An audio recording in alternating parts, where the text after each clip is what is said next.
เควันนี้มาเที่ยวเกาะล้านกันนะครับ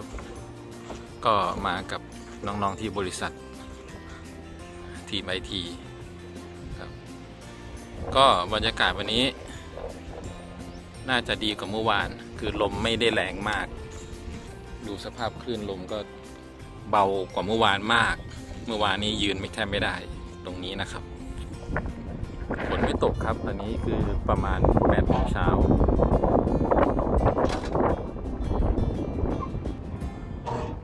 ตรงนู้นมีน้ามาตกหมึกกันนะครับ2 คนบรรยากาศดีครับวันนี้ไม่ร้อน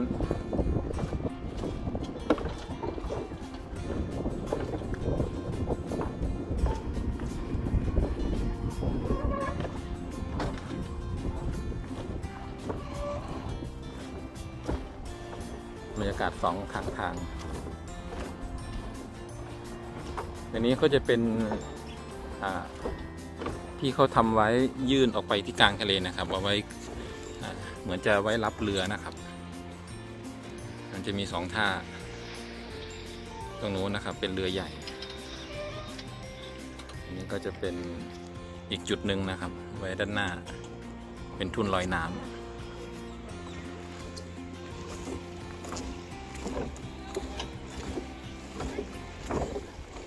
คนไม่เยอะนะครับช่วงโควิดก็เราได้อีกบรรยากาศหนึ่งของเกาะล้านนะครับปกติเห็นเขาบอกว่านักท่องเที่ยวเยอะมากเนื่องจากว่าอยู่ใกล้กับพัทยานะครับแต่วันนี้ก็มีส่วนใหญ่จะเป็นคนไทยนะครับต่างชาติก็อาจจะเป็นคนที่อยู่ในประเทศอยู่แล้ว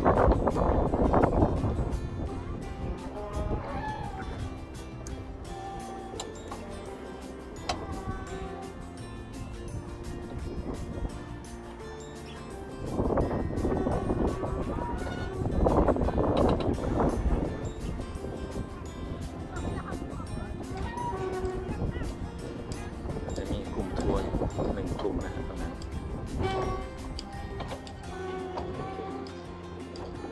ข้างบนนะครับก็จะมีรูปปั้นนะครับหลวงพ่อโตนะครับอยู่ด้านบนจะมีเจดีย์ตรงยอดเขา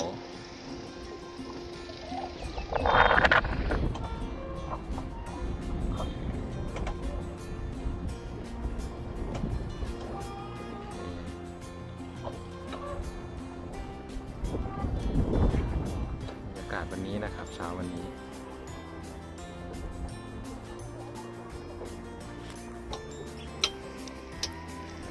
พอดีช่วงนี้มาเป็นช่วงที่พายุโนอึนเข้านะครับที่ประเทศไทย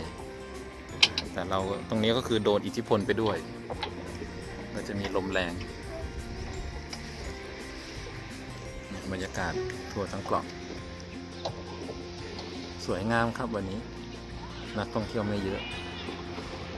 บรรยากาศค่อนข้างเป็นไพรเวท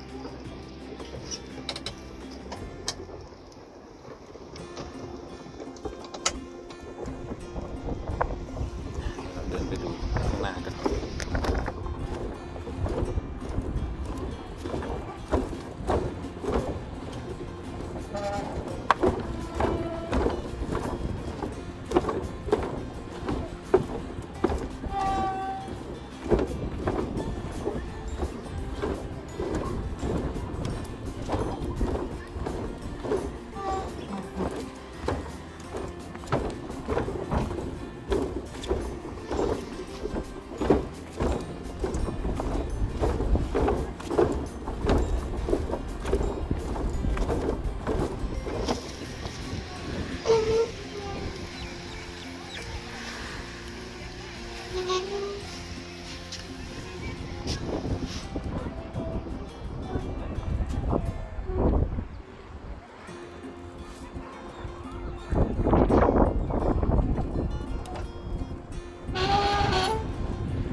วันนี้คือวันอาทิตย์นะครับ เงียบมากในหลายร้านปิดก็จะมีแต่คนไทยเรานี่แหละครับเที่ยวกันเอง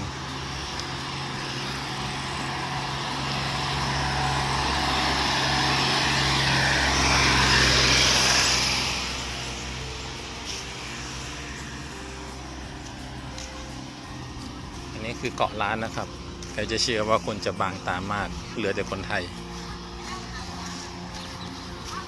นักท่องเที่ยวก็เป็นคนไทยเหมือนกัน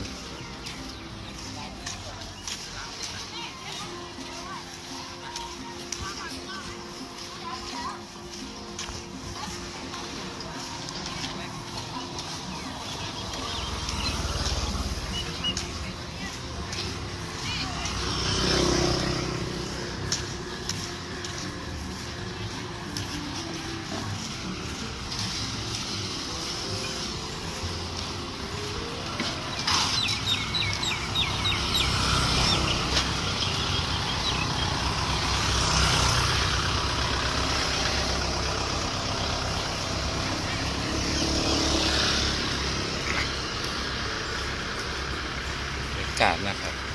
ไม่มีนักท่องเที่ยวนั่งเหมือนที่ผ่านๆมาเลยนะอันนี้ตอนเช้าอากาศดี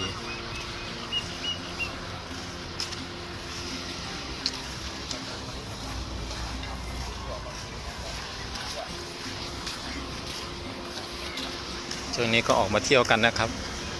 สนับสนุนคนไทยด้วยกัน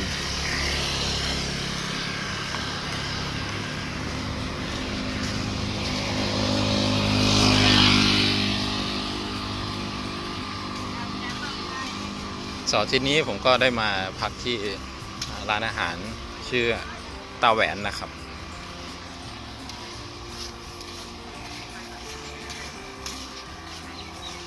บรรยากาศรอบๆเกาะ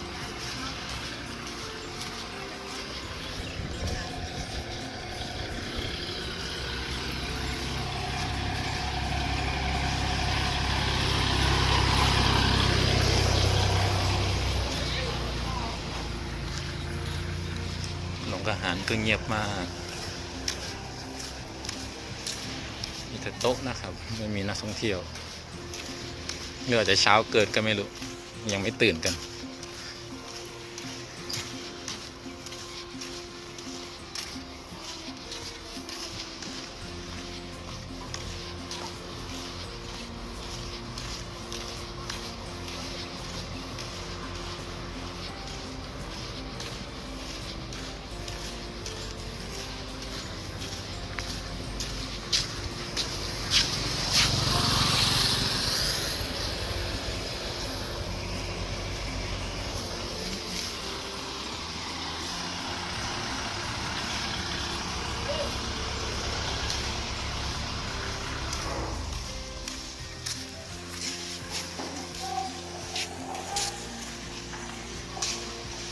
โอเคกินข้าวก่อน